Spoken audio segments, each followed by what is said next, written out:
Top 5 highest vertical jumps in NBA history. Every kid grows up wanting to dunk on an NBA hoop. Some put the hoop down and let it stand lower until they're able to reach the height of the rim, while others will keep the hoop up until they eventually get close to dunking. These athletes never had anything to worry about. They were both born with leaping ability and then worked at it all the time to perfect their craft. Keep watching to see who the top 5 vertical jumpers are in NBA history. Jason Richardson. Every Golden State Warriors fan is a huge fan of Jason Richardson. Just kidding. Most are bandwagoners and only root for the Warriors when they won their championships and developed a super team. For those Warriors fans that stayed true through it all, Jason Richardson was one of the best high flyers in the NBA. He's the forgotten dunk king. He recently discussed his career with Hoops Hype, and it's clear to see just how great he was, and maybe how underappreciated he was too. Richardson didn't realize he could even be an NBA player until he got to college. He said, quote, "That's when I knew I had a chance to be an NBA player.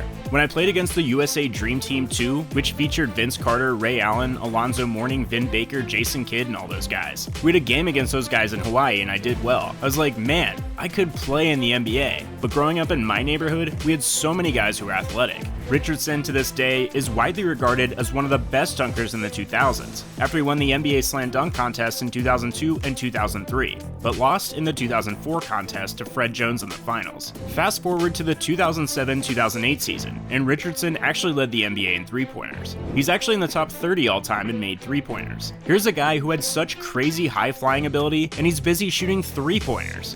Nobody had a problem with it, because Richardson was making them. It's interesting to think about how well Richardson would play in today's NBA. With a larger build, he could have been a sensation with how well he could shoot and finish at the rim. That's literally what the game is today. He agreed. "I think I would fare pretty well in this NBA," Richardson exclaimed. "I think these guys right now are so skilled. Back in my day, most guys were more specialized. This guy was here because he played defense, or that guy was here because he could rebound, or this guy was here because he had a good post game.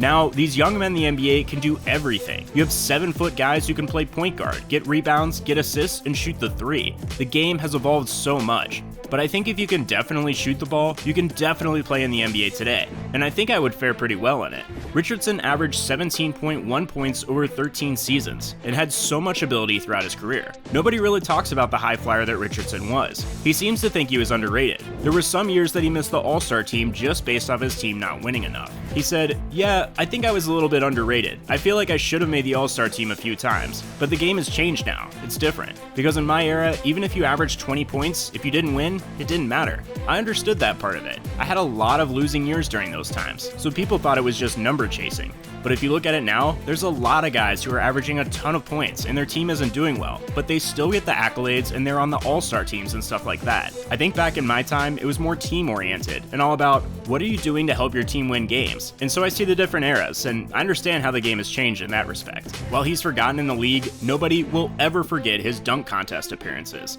He was phenomenal and won the contest twice. He was asked about Aaron Gordon's loss to Derrick Jones Jr. in the most recent dunk-off. He sided with Aaron Gordon.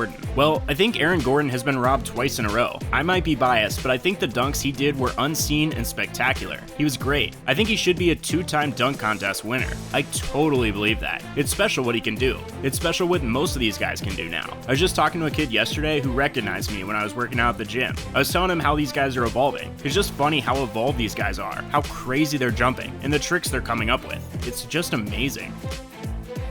Zach Lavine.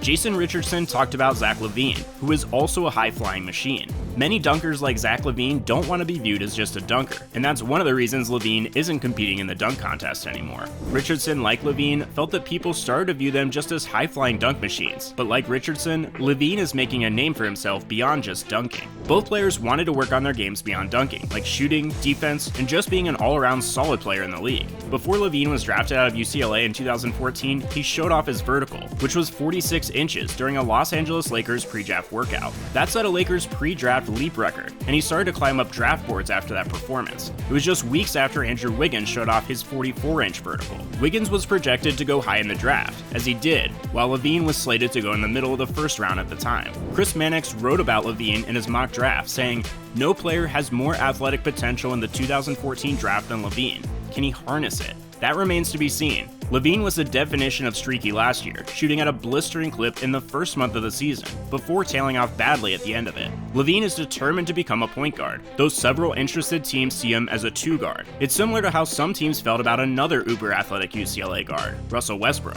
Lavine left UCLA and went 13th to the Minnesota Timberwolves. Eventually, he became a Chicago Bull, and now he's becoming one of the better players in the league, and definitely better than Wiggins ever will be.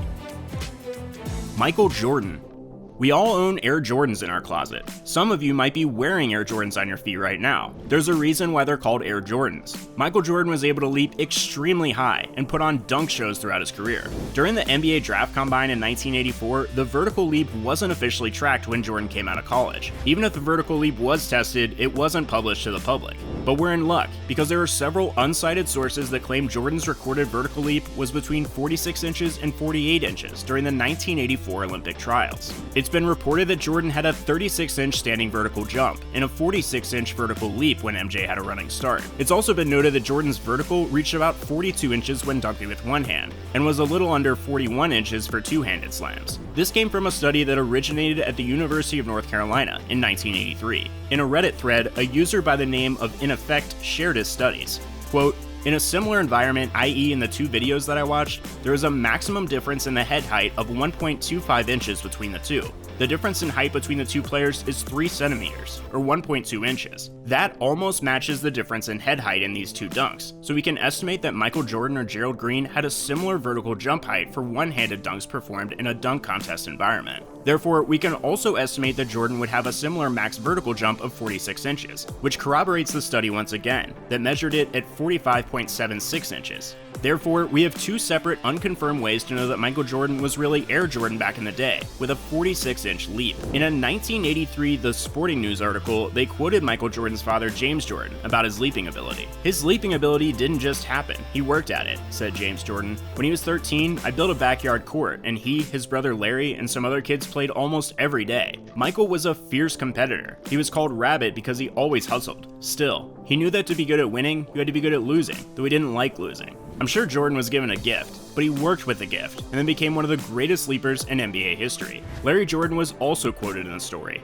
"We played 1 year of varsity basketball together when I was a senior, and Michael was a junior, and that's when his play just went to another level," Larry said. "Even though there were 5 guys on the floor, he pretty much played all 5 positions. His level of play was just so much higher than the rest of us. People ask me all the time that if it bothered me, but I can honestly say no, because I had the opportunity to see him grow. I knew how hard he worked. Everyone wants to be like Mike, but nobody wants to put in the hours that Mike did."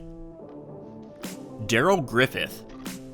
It's said that Darrell Griffith redefined the dunk in college basketball. Dunking had been banned by the NCAA during the 1967-76 seasons, but was thankfully reinstated before Griffith's freshman year at the University of Louisville. The timing was literally perfect. Griffith was quickly named Dr. Dunkenstein and has been named to the National Collegiate Basketball Hall of Fame.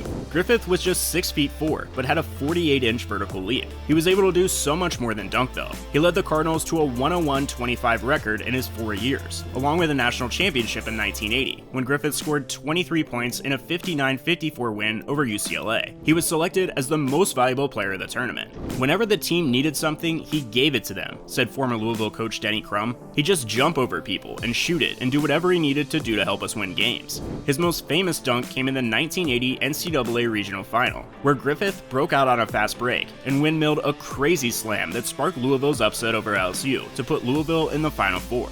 LSU's coach Dale Brown wasn't shocked. "When he got that dunk, it was like someone threw a javelin in my heart," said Brown. "We recruited Darrell Griffith, and when I first saw him, I thought I'd never have to ever meet an astronaut or cosmonaut. He was further out in space than they were." Griffith just had crazy leaping ability. "Every day was a spectacular dunk," said Roger Berkman. "With Griff, all you had to do was throw it close to the rim, and he'd go up and get it. I remember throwing a lot of passes, thinking that's out of bounds, and he'd go and get it somehow, and make a spectacular play of it." Of course, Griffith was the nation's #1 recruit going into college, and then became a 2nd overall pick in the 1980 NBA draft with the Utah Jazz. Although nothing could match his college career, he still played 11 seasons in the NBA. Wilt Chamberlain. There's no proof of Wilt leaping 48 inches, but in an interview, he said that he leaped 48 inches easily. The reality is that Wilt had the height, strength, agility, and leaping ability greater than anyone could ever imagine. Wilt was also stronger than most realized during his time in the NBA. There are videos on YouTube that show Wilt blocking shots around 13 feet in the air. He was 7'1", but had a vertical that was stunning, especially in a time where players weren't nearly as physically fit as they are today.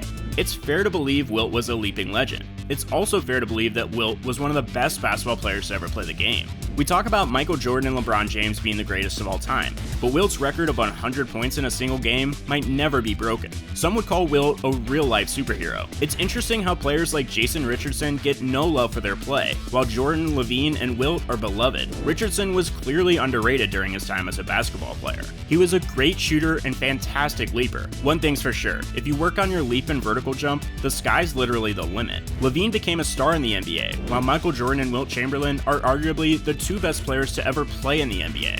If you want to make it to the NBA and be a star, it's easy, just leap. At least, that's what Wilt said.